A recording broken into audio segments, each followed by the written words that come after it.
gracia del Señor sea con ustedes, mis hermanos. Les invito a abrir sus Biblias en el Evangelio de Mateo, capítulo 22. Evangelio de Mateo, capítulo 22. Vamos a leer desde los versículos 15 hasta el 22. Mateo capítulo 22, versículos 15 al 22.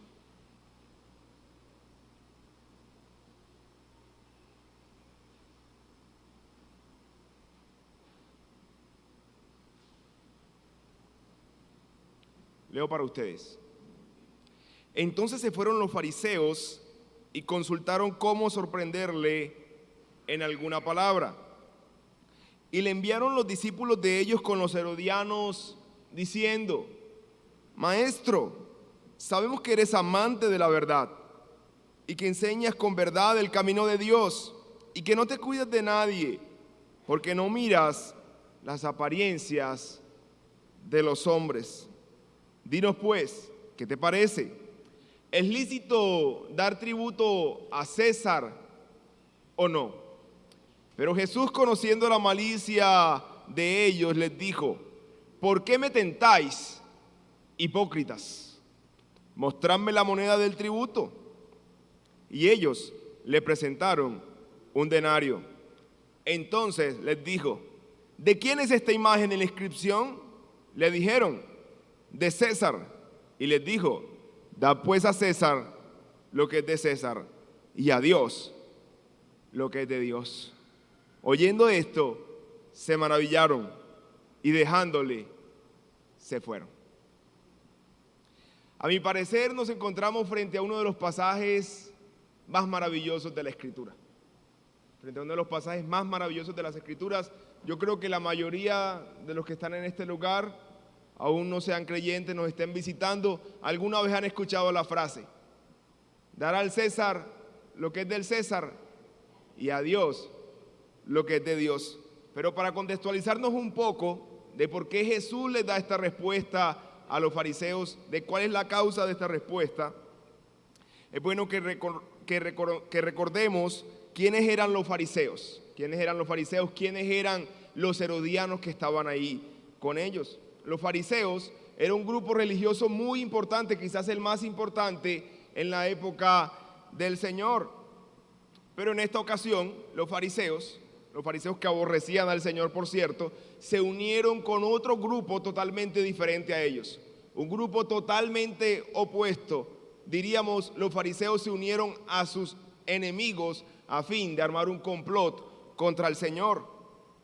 Los fariseos decían defender la gloria de Dios, anhelaban la independencia de Israel. Israel estaba bajo el dominio del imperio romano. Ellos anhelaban la independencia de Israel, pero por otro lado estaban los herodianos. Los herodianos eran los soldados del rey Herodes, un rey que había sido puesto por Roma. Y como es de saber, los herodianos defendían los intereses de Roma. Así que se encuentran dos grupos totalmente opuestos con el fin de engañar al Señor. Y aunque los herodianos, aquellos soldados romanos, estaban cometiendo un grave pecado, realmente el mayor pecado lo estaban cometiendo los fariseos, que defendían supuestamente la gloria de Dios, pero ahora se estaban levantando contra Dios mismo mediante el pecado de la hipocresía y la adulación. El tema de nuestro pasaje en esta mañana es nuestra deuda con Dios y la hipocresía de sus evasores. Nuestra deuda con Dios y la hipocresía de sus evasores. Y el título de nuestra enseñanza para esta mañana es El asombro de los hipócritas. El asombro de los hipócritas. Para una mayor comprensión de nuestro texto lo dividiremos en tres puntos. El primer punto va desde el versículo 15 hasta el versículo 17. Desde el versículo 15 hasta el versículo 17. La pregunta de los hipócritas. La pregunta de los hipócritas. Nuestro segundo punto va desde el versículo 18 hasta el versículo 21. la respuesta para los hipócritas. Y nuestro tercer punto está en el versículo 22, la reacción de los hipócritas. Empecemos entonces con nuestro primer punto, la pregunta de los hipócritas. Empieza diciendo el versículo 15, entonces se fueron los fariseos y consultaron cómo sorprenderle en alguna palabra, y le enviaron a los discípulos de ellos con los herodianos diciendo, Maestro, sabemos que eres amante de la verdad y que enseñas con verdad el camino de Dios y que no te cuidas de nadie porque no miras la apariencia de los hombres. La estrategia que utilizaron los fariseos fue la adulación. Ellos querían engañar al Señor y también a las personas que estaban a su alrededor. Ellos querían mostrarse como personas que iban con buenas intenciones, que sus intenciones no eran tan malas como lo que al final demostraron. La primera expresión que utilizan es maestro. Llaman a Jesús maestro. Ellos no creían que Jesús realmente fuera maestro. La palabra maestro significa el que sabe más. Ellos no consideraban que Jesús sabía más. Ellos creían que Jesús era un falso maestro. Ellos no creían que Jesús era el Mesías, el Rey de Israel, el Dios mismo. Ellos no lo creían. Ellos evidentemente lo hacían con hipocresía.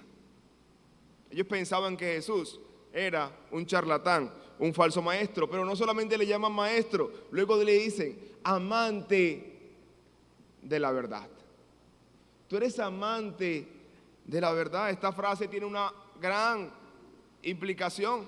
Decir a alguien que es amante de la verdad es decirle todo lo que tú dices es verdadero, todo lo que tú dices es cierto. Pero ellos no lo creían así.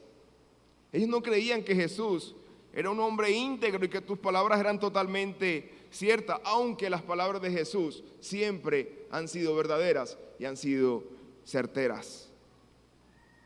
Luego le dicen, enseñas con verdad el camino de Dios. Enseñas con verdad el camino de Dios. Siguen añadiéndole más y más adulación a su discurso. Ellos no creían que Jesús enseñara con verdad el camino de Dios. Ellos no creían que Jesús es Dios. Ellos pensaban que las enseñanzas de Jesús eran falsas, pero con sus palabras lisonjeras, realmente lo que estaban haciendo era preparando el camino para el ataque. Y luego le dicen la que a mí me parece la más fuerte o la que tiene mayor implicación de todos sus halagos. Le dicen, no miras las apariencias de los hombres. Tú no miras las apariencias de los hombres. Con esta expresión estaban subiendo a Jesús al nivel de Dios, porque el único que no se fija en las apariencias de los hombres es Dios mismo. Dios es el único que no se fija en las apariencias de los hombres, y ellos lo sabían.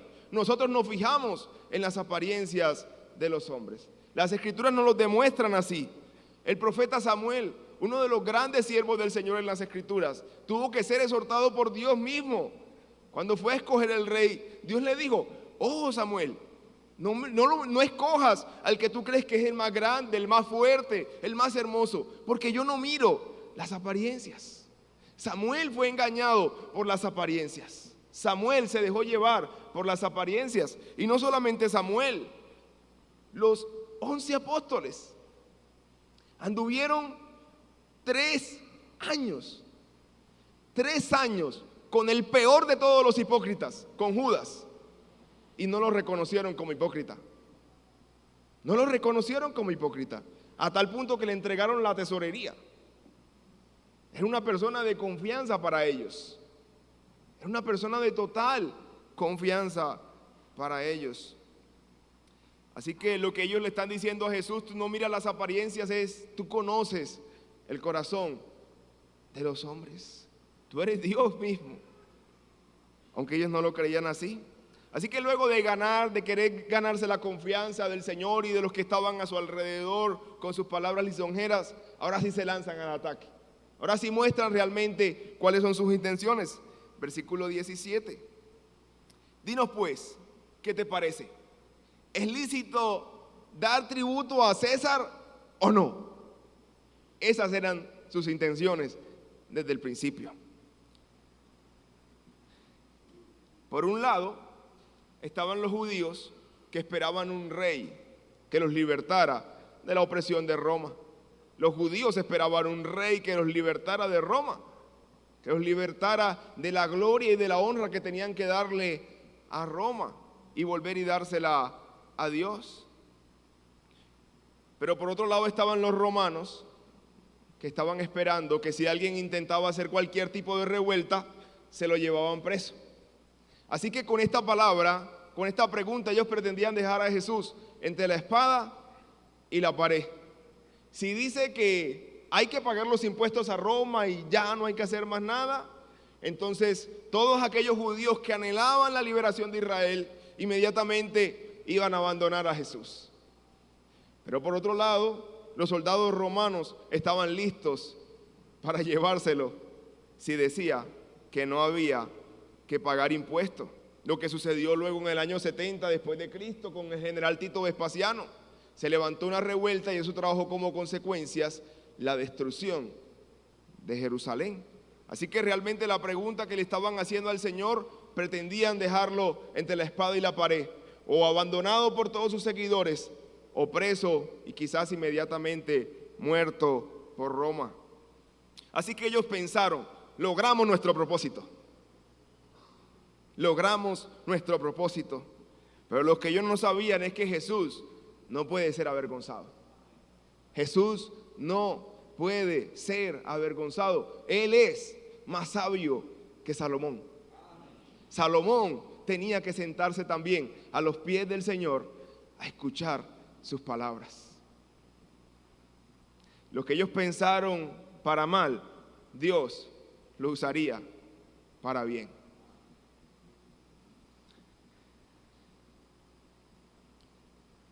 Y esto nos conduce a nuestro segundo punto: la respuesta para los hipócritas. Versículo 18. Pero Jesús, conociendo la malicia de ellos, les dijo: ¿por qué me tentáis, hipócritas? Primero Jesús, lo primero que hace, Jesús le va a responder su pregunta. Pero antes de responderle su pregunta, lo primero que hace es quitarle la máscara y lo llama por su nombre. Antes de responderle, lo llama por su nombre. ¿Por qué me tentáis, hipócritas? Él no llega con los rodeos que ellos llegan, maestro, amante, no. ¿Por qué me tentáis, hipócritas? Hipócritas. Ellos pensaban que podían engañar al Señor, pero Jesús no puede ser engañado, ni aquí en la tierra, ni en el día del juicio. Él no puede ser engañado. Aquí los hipócritas pueden engañar a cualquier persona. Tú puedes engañar a la persona que está a tu lado, puedes engañar a tus pastores, puedes engañar a tus padres, a tu esposo, a tu esposa, puedes engañar a tu jefe, puedes engañar a cualquier persona, pero Jesús no puede ser engañado. Lo primero que él hace es llamar a los hipócritas por su nombre. Hipócritas. Luego sigue diciendo el versículo 19: mostradme la moneda del tributo. Y ellos le presentaron un denario. Entonces les dijo: ¿de quién es esta imagen y la inscripción? Le dijeron: de César. Y les dijo: da pues a César lo que es de César, y a Dios lo que es de Dios. La gloria de nuestro Cristo, hermano, en su sabiduría la podemos ver en su respuesta. Lo primero que le dice es: muéstrenme la moneda. Muéstrenme la moneda. Ellos le presentan una moneda de un denario, esta es de 1000, pero le presentan una moneda. Y él les pregunta: bueno, ¿de quién es la imagen que está en esa moneda? ¿De quién es la imagen que está en esa moneda? Ellos le responden: es de César. Es de César. Entonces Jesús les dijo: bueno, ¿cuál es el problema? Devuélvanle al César lo que es del César. Devuélvanle al César lo que es del César. En esta moneda está la imagen del César, devuélvansela al César. Aunque creo que la intención del Señor no es dar una clase de economía y de política en ese momento, no era la intención del Señor, creo que podemos extraer y son principios que nos dan las Escrituras a partir de este pasaje y a través del resto de las Escrituras. Lo primero es que el Señor reconoce y legitima la autoridad de los gobiernos terrenales. El Señor reconoce y legitima la autoridad de los gobiernos terrenales. Y el Señor también legitima el cobro de los impuestos como un medio para el sostenimiento del Estado. Y que todos, y que aquellos que somos responsables de hacerlo, debemos hacerlo en cuanto dependa de nosotros, como lo confirmó Pablo en la epístola a los Romanos en el capítulo 13, versículo 6 y versículo 7. Cuanto dependa de nosotros, estar en paz con todos. Pero Jesús utilizó esta pregunta no solamente para enseñar el tema de los impuestos y el tema de la autoridad del gobierno. El Señor utilizó esta pregunta de ellos para enseñarle algo más grande a esos hipócritas que estaban ahí. Para enseñarle algo más glorioso. Si nos limitamos solamente al tema de los impuestos y de darle al César lo que es del César, perdemos el sumo, perdemos la esencia, perdemos la belleza de este pasaje. Eso lo vemos en la siguiente parte de la respuesta. Y a Dios lo que es de Dios. ¿Qué significa dar a Dios lo que es de Dios? Jesús tomó el ejemplo de la moneda y les dijo, bueno, devuélvanle esa moneda al César, páguenle su impuesto al César porque su imagen está ahí. Pero entonces, ¿qué significa dar a Dios lo que es de Dios? Al César le corresponde su moneda, su imagen está ahí. ¿Qué es dar a Dios lo que es de Dios? Vámonos a Génesis capítulo 1.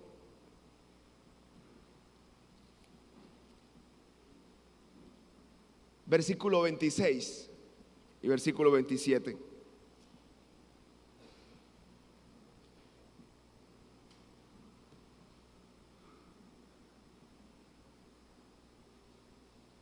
Leo para ustedes. Entonces dijo Dios, hagamos al hombre a nuestra imagen, conforme a nuestra semejanza, y señoree en los peces del mar, en las aves de los cielos, en las bestias, en toda la tierra y en todo animal que se arrastra sobre la tierra.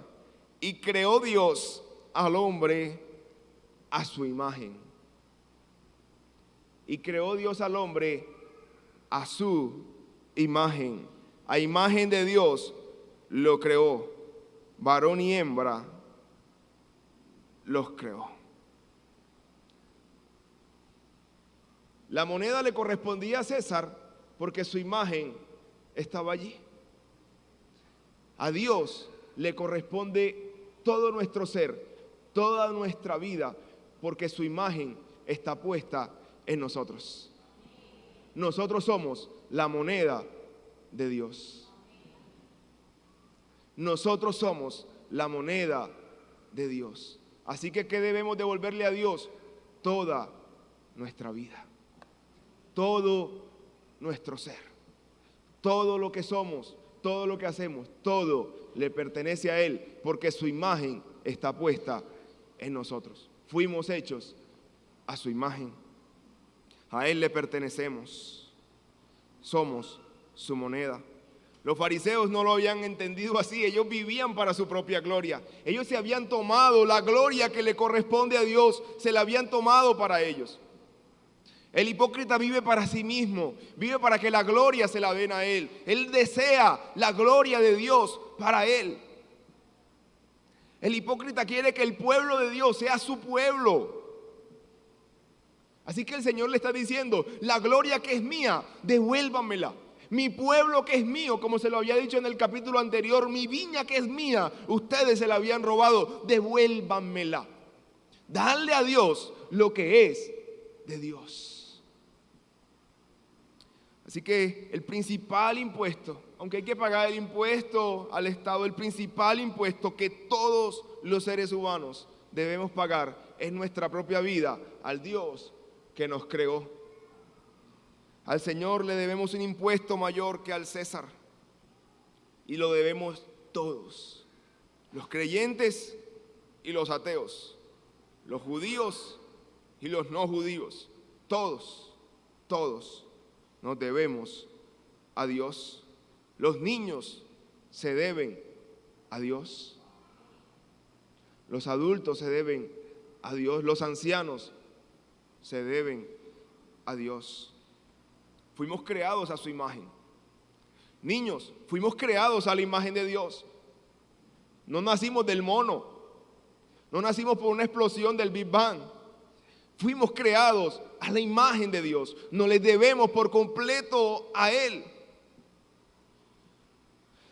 Así que un día nos presentaremos delante de Él todos. Y Él nos preguntará simbólicamente: ¿pagaste tu impuesto? ¿Pagaste tu impuesto? No te estoy preguntando si trajiste hoy tu ofrenda a la iglesia. No, entregaste tu vida por completo al Señor. ¿Fue tu vida una ofrenda diaria para el Señor?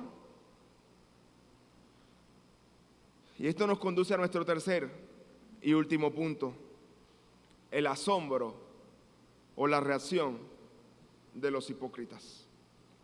Versículo 22.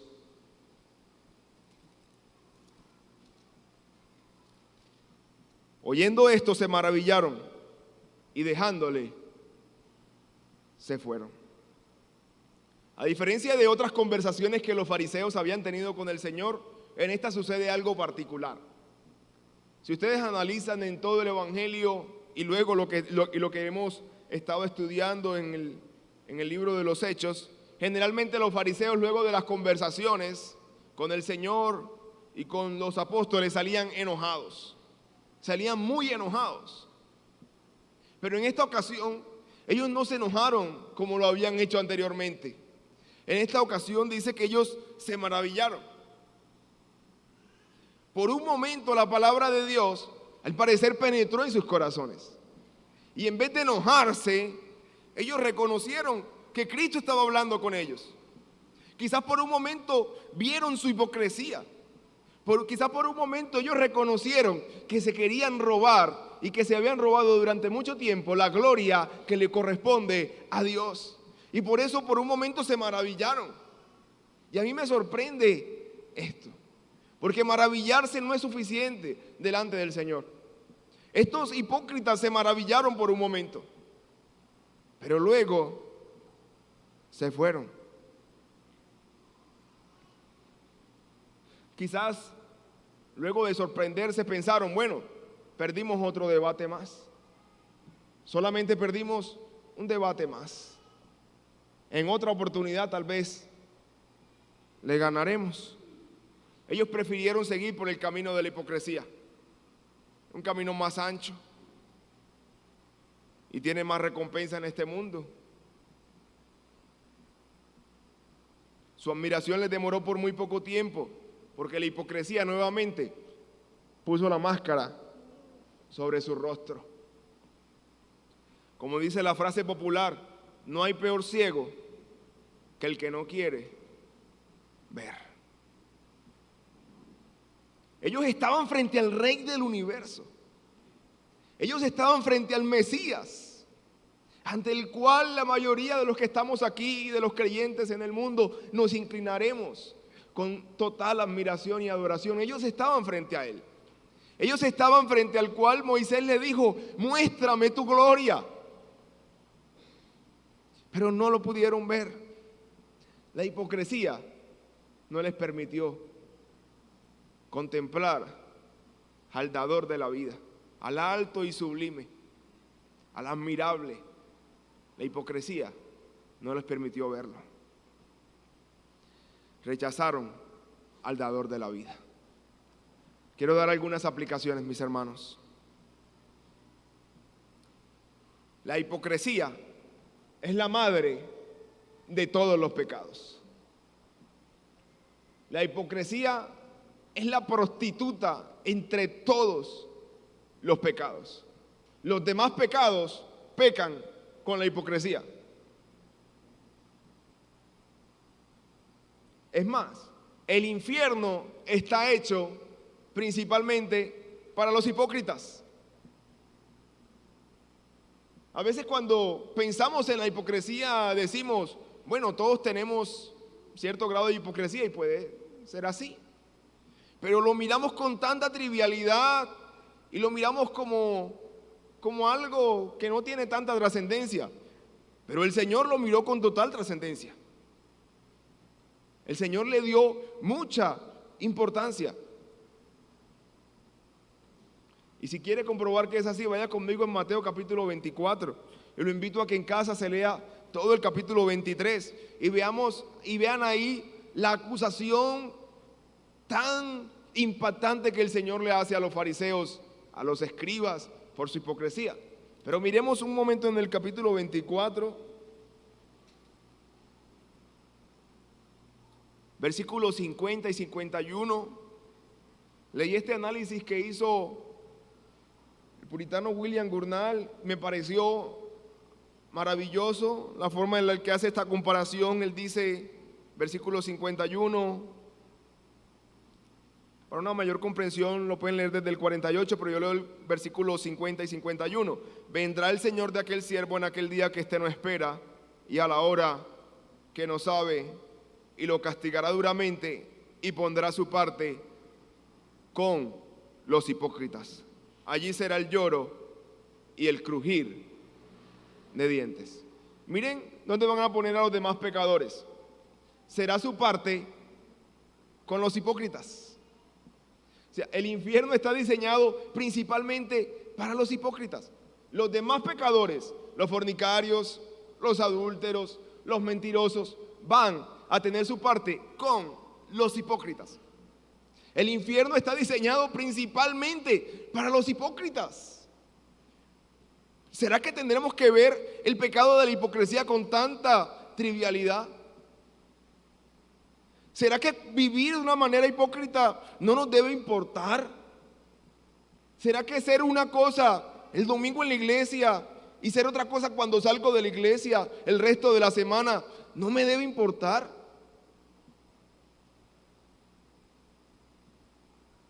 Este pasaje nos deja una gran advertencia, tanto a creyentes como a no creyentes. Los fariseos eran considerados personas muy religiosas, intelectuales, conocedores de la Escritura. Es más, cuando escuchamos nosotros la palabra fariseo, generalmente viene a nuestra mente inmediatamente fariseo, traidor, hipócrita. Pero eso es porque ya en nuestro contexto ya esa palabra tomó ese sentido. Pero la palabra fariseo no significa eso. La palabra fariseo significa santo. La palabra fariseo significa apartado para Dios. Y ellos se consideraban así. Y el pueblo los consideraba así. Hombres santos, mujeres santas, hombres apartados para Dios.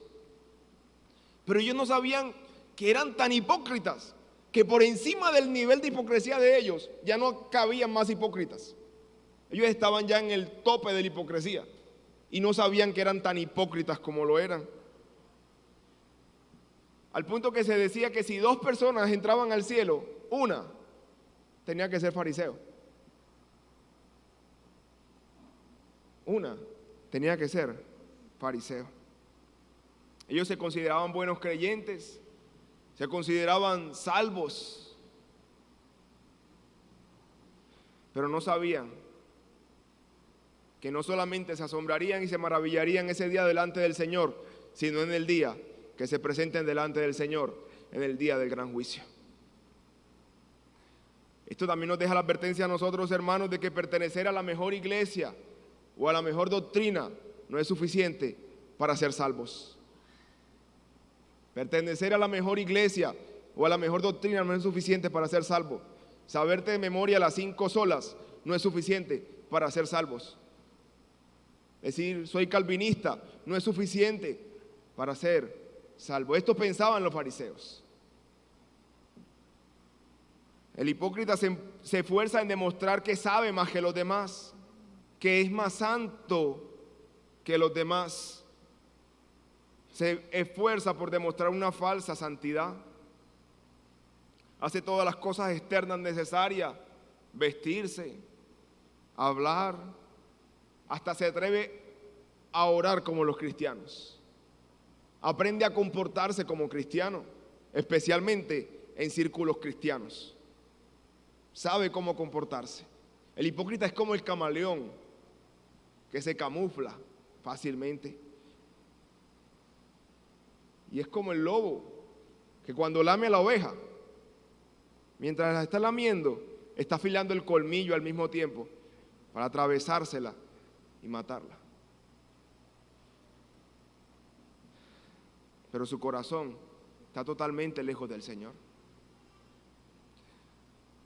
Tú puedes engañar a cualquier persona aquí.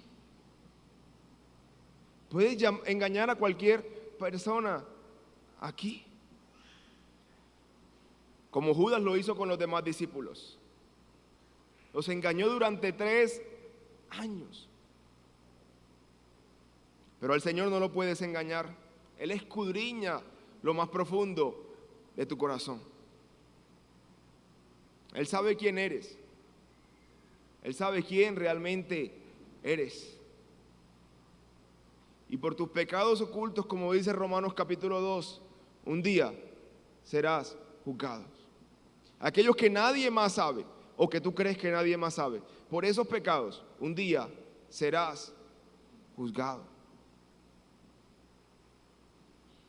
La máscara de la hipocresía en el día del juicio no va a servir. El Señor la va a quitar. Y a los hipócritas no solamente los llamará ese día hipócritas, sino como dice Mateo capítulo 7, les dirá malditos.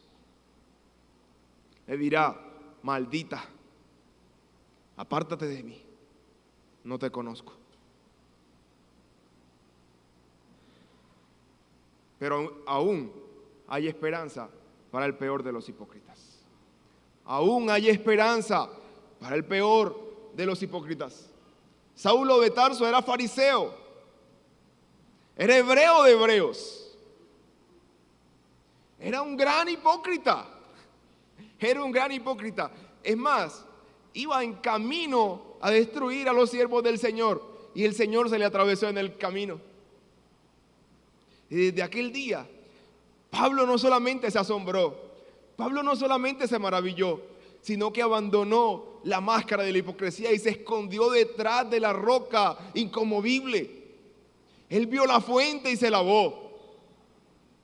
Él vio la fuente de sangre carmesí. Él vio a Cristo no solamente como un hombre sabio que sabe responder preguntas difíciles, sino frente a uno más sabio que Salomón. Él vio a Jesús como el verdadero maestro, como el verdadero rey, como el verdadero sacerdote que podía perdonar sus pecados. Y él abandonó el camino de la hipocresía y siguió por el camino de la integridad, por el camino de la verdad. Y Pablo era un fariseo. Abandonó el camino de la hipocresía y vivió a partir de ahí para el Señor, como dice Gálatas capítulo 1, versículo 3 y versículo 4. Gracia y paz sean a vosotros, de Dios Padre y de nuestro Señor Jesucristo, el cual se dio a sí mismo por nuestros pecados, para librarnos del presente siglo malo, conforme a la voluntad de nuestro Dios y Padre. Cristo murió por pecadores, como tú, como yo. Tu pecado de hipocresía hoy puede ser perdonado.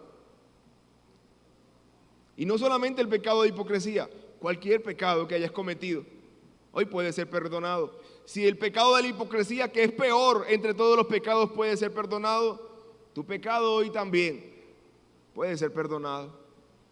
Si vienes al Señor en arrepentimiento y fe. Hoy es un día especial para quitar la máscara de la hipocresía y escondernos detrás de la roca que es más grande que nosotros. La roca que nos puede cubrir, y el día que nos presentemos delante de Él se nos dirá: ven, buen siervo y fiel, en lo poco has sido fiel, ven y entra en el gozo de tu Señor. Lo que no se le dirá a los hipócritas. Hoy puedes colocar tu mano sobre la cabeza del Cordero, cuál es Cristo Jesús. Arrojar todas tus cargas sobre Él, todos tus pecados sobre Él y recibir su justicia que se imputará sobre ti.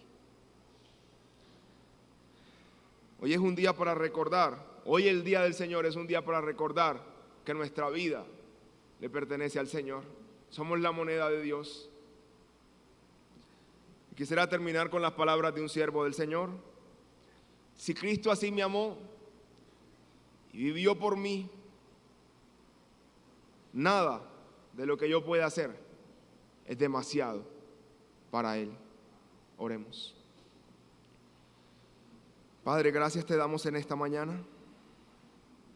Nos has confrontado mi vida al igual que la de mis hermanos y al igual de aquellas personas que nos visitan. Nos presentamos delante de ti, de la roca inconmovible, y suplicamos tu misericordia.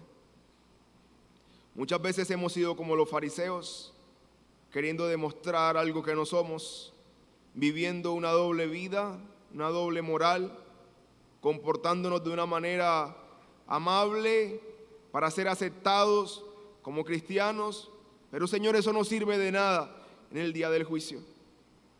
Hay una sola roca detrás de la cual nos podemos esconder. Hay un solo puerto seguro y eres tú, Jesús. Tú eres nuestra única esperanza.